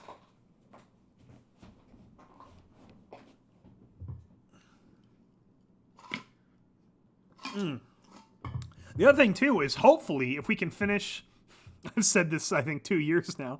Hopefully if we can finish Wasteland Survival Guide by the end of the year, then we can hopefully get the books ready, and if Vermont is able to actually fly to America, like we were planning on doing this year, then we could all three sign some copies of Wasteland Survival Guide and give those away, or sell them at a convention or something, which would be a lot of fun. Me, him, and Needle Stitch, our derp horse. So, again, that's the dream. At least for myself, I would love to hold a physical copy of the Wasteland Survival Guide with all our signatures on it. That would be a nice way of wrapping that story. And then, of course, once the audio is done too, then we're going to release it like a proper audio book, like we did with Terminal Secrets and Confessions and stuff. So those will all go up in MP3, a big MP3, album link, and maybe the Bandcamp and stuff as well. So already we've been remastering some of the older ones and like cleaning up the audio a little bit and sort of formalizing the structure so they roll like chapter by chapter really well. So yeah, we're living the dream. We're hoping that all turns out well. Yeah, just need need a bit more audio first. Poor Chrysalis was never redeemed. I know, it is kind of sad for what happened with Chrysalis. I still think, though, to some extent, I think my lyric work on Lament for Queen Chrysalis is what helped seal the deal with L-Train way back in the day for doing the lyric stuff for Moonrise. When I first applied for that position, that's another surreal like forking point in my online horse career was getting to do that, and then of course Fall of an Empire and Pillars of Equestria afterwards. So that's something really special, and yeah, that's fun. It's just kind of like getting to write like general notes and lay out the concept of the story to be able to work with all those giant 13 sections of lyrics to work with, which were a lot of fun.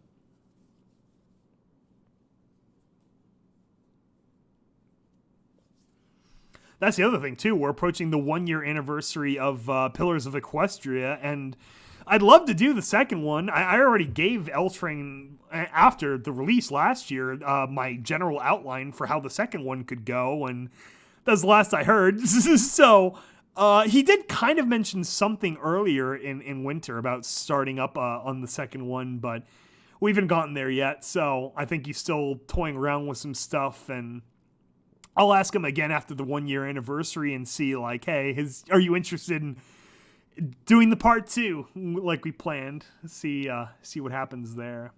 Or something else. I'd happily do a different kind of story altogether, too. Like a non-pony thing or something else entirely. Like, I've told them that several times, too, because I just love doing the lyrics. I like doing that, having that big, booming metal opera sound, and so that's a privilege getting to work on those. Could you repeat your Discord? Yeah, that was the paste. The Skybolt number 8308. Skybolt number 8308. So I guess that means I was in the first 10,000 users or whatever. God, I remember when StableTech first, we hopped from Skype, we tried so many weird little things in the middle, like fucking Slack and the Amino and stuff, and they were all terrible. And then that was right as Discord was actually getting off the ground, and we created our accounts, but we didn't really use it at all. I don't think we even had like a stable text server per se, or maybe we did and they closed it. I actually don't remember now, but yeah, Discord is so much better than Skype now. When I finally stopped using Skype, it was kind of like one of those nice moments of like, okay, it's finally over with that. It's a much better system with Discord.